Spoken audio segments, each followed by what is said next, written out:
Hi hello అండి, welcome back to one blogs. ఈరోజు హెల్త్కి చాలా మంచిదైన క్యారెట్ కర్రీ ఎలా చేయాలో నేను ఈరోజు అయితే చెప్తానండి. ప్లీజ్ ఫస్ట్ టైం చూస్తున్నట్లయితే నా ఛానల్ని సబ్స్క్రైబ్ చేసుకోండి. వీడియో నచ్చితే ఒక లైక్ అయితే చేయండి. ఏం లేదండి, క్యారెట్ని అయితే మనము కొబ్బరి తురుము లాగా తురుముకొని పెట్టుకోవాలి. ఒక ఆనియన్, 2 పచ్చిమిరపకాయలు, జీలకర్ర, ఆవాలు తీసుకోవాలి. ఒక కడాయి పెట్టుకొని కడాయిలో ఆయిల్ అయితే వేసుకుందాము. ఆయిల్ వేడెక్కిన తర్వాత ఆ జీలకర్ర, ఆవాలు చిటపటలాడే వరకు ఉంచాలండి. దాంట్లోనే పచ్చిమిరపకాయలు, కరివేపాకు, ఆనియన్స్ అయితే వేసుకొని మంచిగా ఫ్రై చేసుకోవాలి. సాల్ట్ వేసుకొని ఫ్రై చేసుకుంటే తొందరగా మగ్గిపోతుందండి.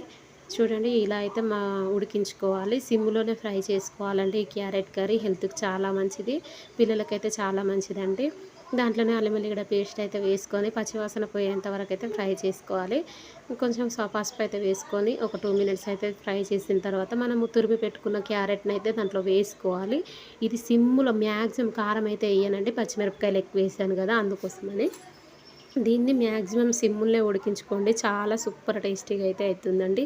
పిల్లలు ఇష్టంగా కూడా తింటారు.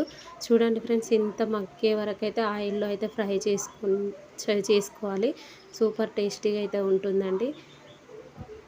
చూడండి ఫ్రెండ్స్, ఎంత సూపర్ అంటే చాలా సూపర్ టేస్ట్ అయితే వచ్చింది.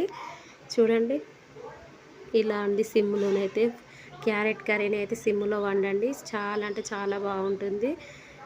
మొత్తం దగ్గరికి అయ్యే వరకు అయితే ఆయిల్లో సిమ్లో ఉడికించుకోండి. నా వీడియో నచ్చితే ఒక లైక్ చేయండి. బాయ్.